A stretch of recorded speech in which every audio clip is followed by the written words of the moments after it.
Hi there, everyone in YouTube land. It's Jim, aka Sandman Mystery Theater. Sorry about that. I'm doing my after Christmas and Christmas comic haul. So you can see in front of you, there's like one, two, three, four piles. So I'm probably gonna have to split this up into two videos, maybe three. I don't know. We'll see. Um, First off, what I got for Christmas. My wife got me this, which I think is just incredibly awesome. It's the Godzilla Encyclopedia, and that's my cat Frida. We have cats. So now she's a YouTube star. But this is done by Shinji Nishikawa. If you don't know who that is, if you're not into Godzilla, he is a monster designer. Before they make the suits for the men to get into, like in the Ultraman shows, he designs the suits, and the kaiju, Same thing with the CGI stuff. And he did all the art for this. Every Godzilla design, he did the covers too. It's just awesome, awesome stuff. Everything from the first Godzilla, Showa, which is Shodai Goji. The Godzilla series is split into three or four, depending on who you talk to, eras. From 1954 to 1975 was the Showa era. And then the Millennium Era, some people argue it started in 1984 or it started in 1989, but it's basically 1984 to 1995. And then the Millennium Era started with Godzilla 1999, which here came as Godzilla 2000, and ended with Final Wars from 2004. And then the new era, and they go by the Emperor, who's Emperor at the time, Showa, Heisei, um, uh, and then the new Emperor era is Reiwa. Okay.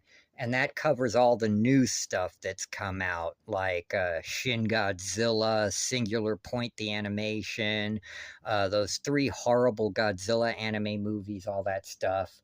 And even the new Godzilla -1 movie, which is incredible. But yeah, that cover, man, when you take the dust jacket off and you see the actual cover without the trade dress, you can see what a magnificent artist this guy is. Okay. Get that out of the way.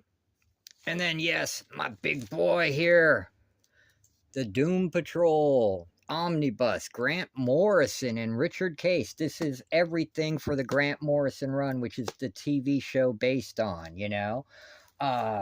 It's issues 19 through 63. And it's got a bunch of extra special stuff in there too. So I wanted to make this video so that I could finally open this and peruse it, and now it's in. And then my wife got me this because she knows how much of a G fan I am. All right, and that would be the Godzilla 16-month 2025 calendar. All the cool pictures, man. Just awesome stuff. I'm probably never going to open this because I don't need a calendar. I got my phone to do everything, and at work, I've got my work laptop, which has all my Google meetings on the work Google calendar and all that. So, but still, beautiful thought that counts, and I love it, and I'm going to keep it. It's a collectible. It's not going to get opened. Okay. After Christmas, I went to my local comic store, my LCS. And the name of that here in the wonderful town of Hemet, California, is Diggers Comics and Collectibles. Okay. And Ambrose, the owner, and his son, Ambrose, not Junior, they're like second or third and fourth, I forget which. Incredibly cool people, super knowledgeable, fantastic stuff.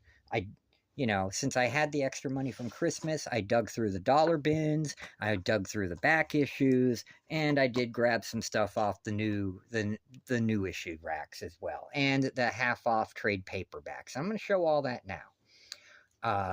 Of course, you get this free. It's the Marvel previews, and it's bagged and boarded because, boom, Godzilla. I am going to get this series, in case anybody's wondering, Godzilla versus Fantastic Four, and it goes Godzilla's going to fight different people throughout, the eras, the decades of the Marvel Universe. So that's going to be kick butt. Out of the dollar bin, I love this. The Adventures of Baron Munchausen by Terry Gilliam. One of my favorite movies. Time Bandits, Baron Munchausen. Terry Gilliam just is on point with his stuff. I feel that he's not recognized enough. Okay. So I was happy to find that for $1. And I was also very, very happy to get this for $1. Michael Moorcock's Quorum, #1, The Bull and the Spear, the first book of the Knights and Queens of Swords. Okay. Michael Moorcock made this entire multiverse of the Eternal Hero Saga, which is Quorum, which is Elric, all these guys. Okay, and this is extra special. Mike Mignola right there on the cover. Boom. With inks by P. Craig Russell. And on the inside, the interior art, guys, is Jill Thompson, who did a lot of Neil Gaiman's Sandman run. Okay, not to be confused with the Sandman Mystery Theater, which was Matt Wagner. And then I love this series, and I love the creator, Scott Shaw. These were all in the dollar bin, and I need them for my run. And next time I see Scott Shaw, I'm going to have him sign all these as well. Okay? Captain Carrot and his Amazing Zoo Crew, number 9, number 9, number 11, number 12, number 16, and there we go. JLA 25 in the dollar bin because it's part of the Grant Morrison run, and it has Azuriel the Angel. That's right, another angel of the Lord of the DC Universe, which is called the Presence. We had the Spectre, which is his spirit of judgment and vengeance. Okay, and now one of his angels actually comes to and joined. He joined in JLA number 7 of this run, and he lasted till somewhere in the 30s. I'm trying to get all of those. Very cool character. Look him up, Zuriel. All right. I'm not a Blue Beetle guy, but I bought these because Blue Beetle with the Spectre. That's an awesome cover. In the dollar bins, man. And then, come on, Dr. Midnight. Another JSA'er, I'm going to grab it because I love me my Golden Age heroes. Speaking of Golden Age heroes, we got Dr. Fate and Eclipso. I have the trade paperback of this series, but I want the floppies. And for $1, I'm not going to pass them up. Okay. And then, let me grab these. These are Buck books. Crimson Scorpion from Antarctic Press. I love almost everything that Ben Dunn does. And Crimson Scorpion is one of those changed heroes from the Golden Age, and they change it enough they can use him. I think he was in public domain. And this continues the heroes that were in that funny Justice League in the 80s that Geffen and DeMatteis and Adam Hughes were drawing, formerly known as the Justice League. And you see Blue Beetle, here we go again, Codename Action, had to get this. You've got Pulp Hero hard-hitting the Spider. You've got the original Golden Age Daredevil. You've got Green Hornet and Kato in there. And I haven't researched it yet, but that cover looks straight up Jay Lee. Okay? Now everybody knows this book. It's a dime a dozen. It was in the dollar bin. Shadowhawk number 3. Had to get it though because it's a glow-in-the-dark cover. It's really cool, and I didn't have it. All right. Coming to almost the end. There's this is the last dollar bin book. Just a classic team up or fight, Savage Dragon versus Shadowhawk. Very cool. Had to get it. Just great cover, great art. Jim Valentino and Eric Larson teamed up on that. That's the shiz. Okay? I really love this. The Ashcan edition of the Herculoids. And issue number 1 doesn't come out till February 2019. But Ambro was gracious enough to sell this to me, and I got a great price on it. Okay. Keep in mind, I walked in that store with only $120 in Christmas money. Okay. So, I got a good deal. Okay. I was awesome. Yes, yes, yes, yes, yes. I can't wait for this book. I love the Herculoids. I grew up watching the Herculoids, Space Ghost, Birdman, the Galaxy Trio, Johnny Quest, Frankenstein Jr. is one of my favorites, but Herculoids and Frankenstein Jr. and Space Ghost were like the most. Oh, and the Mighty Mightor, loved him too. So I can't wait for this book to actually get out, man. All right. And then, of course, Justice League Unlimited 1 and 2, had to get them. Not for the Hush prelude, but because Airwave is back from the 70s, and he's in this series, and man, was I shocked about what his role in this book is. Wow. That's all I'm going to say. No spoilers. All right. And then JSA 1 and 2, what, you thought I wasn't? Of course I was, And then I got, before I hit the back issue bins, okay, I got some facsimiles. Flash Comics #1. Of course, I'm going to get this. First appearance of the Golden Age Flash. First appearance of the Golden Age Hawkman. First appearance of Johnny Thunder. These two I could care less about. But those are all 3 founding members of the JSA. So awesome awesomeness. Okay. Police Comics, man. Firebrand, part of the All-Star Squadron.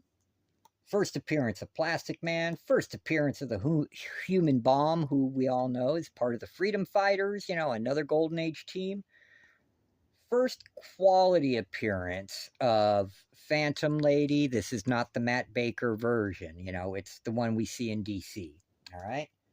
And then the last one is foily goodness. I mean, I could have got the regular copy for just $4, but I spent the extra $1. House of Secrets 92 facsimile foil cover, first Man-Thing ever. Okay. And then out of the back issues, Justice League of America #45. Now, I really geeked out when I saw this. This is the first appearance.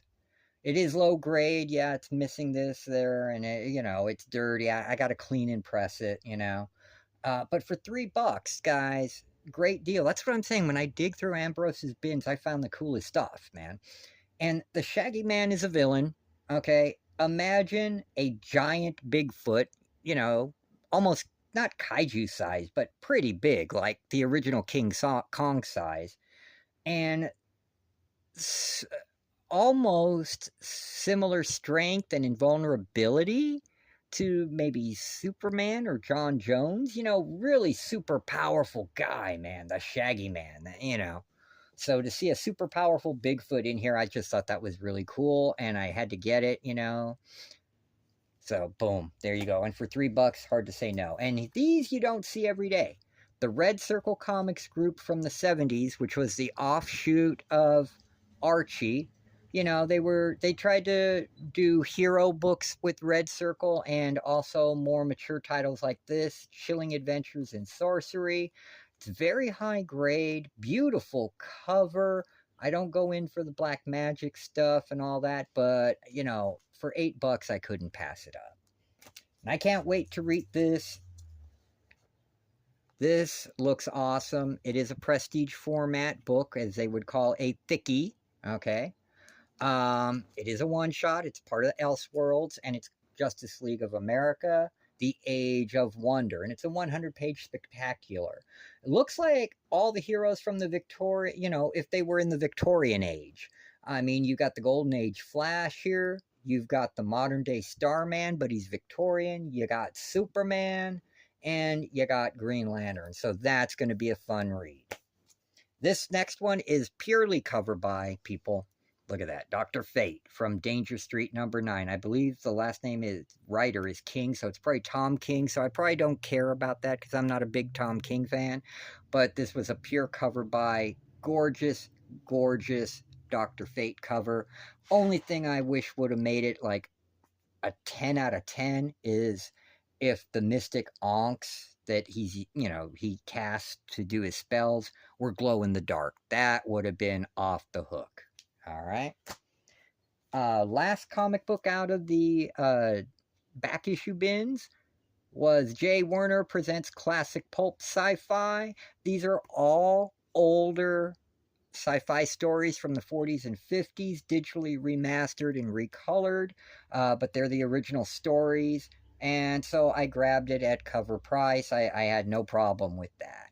Okay. And then lastly, this was on the half-off trade paperback rack. This is Madame Xanadu Classic. Okay. And it's the Disenchanted series, the entire run here. So, yeah. And it's written by Matt Wagner, who I love Matt Wagner. Dude is awesome. Okay. And that's my haul from Christmas and the LCS. Next up, I'm going to show you stuff that I got that actually came in today, but I ordered Friday and Saturday. Okay. That'll be part 2 of the Christmas haul. Stay tuned.